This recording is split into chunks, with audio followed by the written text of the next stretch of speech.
when 600 cryptocurrency enthusiasts set sail from Singapore on Monday night for their second annual blockchain cruise. The price of Bitcoin was hovering comfortably above $13,500. By the time their 1,020-foot longship pulled into Thailand on Wednesday, for an afternoon of bottomless drinks and crypto-focused talks on a sun-soaked private beach, Bitcoin had cratered to $10,000. The group of mostly young men, many of whom became wildly rich, at least on paper, as Bitcoin and other digital tokens skyrocketed last year, had in all likelihood just lost millions. But if anyone was fazed, they didn't show it. The party rolled on as the sangria and Red Bull flowed. Bitcoin-themed rap music blared and drones filmed it all from above. "Nothing goes up in a straight line," explained Ronnie Moas, the founder of Miami Beach-based Standpoint Research, who was one of the event's speakers on Wednesday. "In a best-case scenario," he said, Bitcoin could jump to $300,000 in as little as 7 years.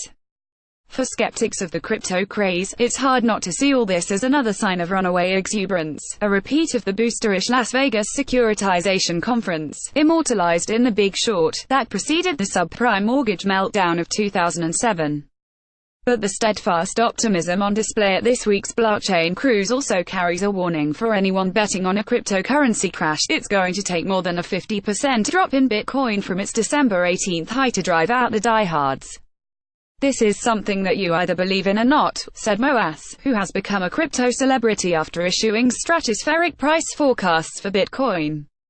The cruise's eclectic list of speakers included José Gómez, a former aide to the late Venezuelan President Hugo Chavez, Casper Corgus, the head of Estonia's e-residency program, which may issue its own cryptocurrency, and Jurg Molt, an early digital currency backer who's claimed to hold 250,000 bitcoins, worth $2.8 billion at the current price, couldn't be verified. But perhaps the biggest draw was John McAfee, the antivirus software pioneer with a checkered past. In 2012, while living in Belize, McAfee had run-ins with local police for alleged unlicensed drug manufacturing and weapons possession, but was released without charge. At one point, Belize police started a search for him as a person of interest in connection with the murder of his neighbor. McAfee said he was innocent and that he fled Belize because of persecution by corrupt officials. He now helps run MGT Capital Investments, a small-cap tech company with a Bitcoin mining business. He has become a cryptocurrency evangelist on Twitter, touting the technology and various tokens to his more than 700,000 followers. Coinsbank, the digital currency exchange and wallet operator that organized the cruise, made him a headline speaker. On Wednesday, McAfee blamed the recent market slump on unfounded fear of government intervention. He urged cryptocurrency holders, one of whom sported a "Buy the Dip" t-shirt, to stick with their bets.